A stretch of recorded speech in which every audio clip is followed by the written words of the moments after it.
سرچشمه آبی نخرسانه وطنم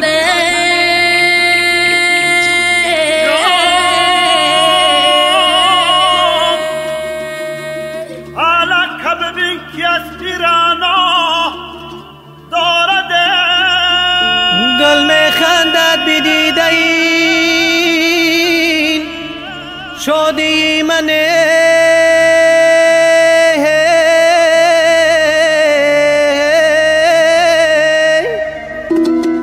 از فلک تا بر فلک پیچیده آهنگ و نوا رازی دل باشد به شادی یا که آه در صدا میکشاید رشته افکار را با سحر خود ای فلک اوجت به درد خسته باشد دوا عشق فلک راز فلک سوز فلک ساز فلک عشق فلک ناز فلک عالمی اعجاز فلک.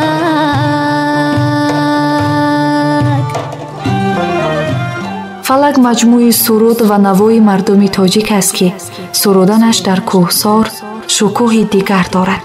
یعنی در آغوش کوههای دیار فلک را سرودن نوای دل را به فلک ها رساندن است.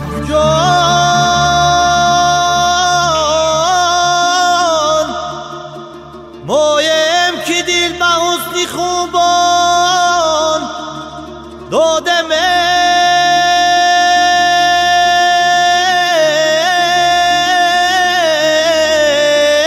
سرسبزی مار عشقی وطن است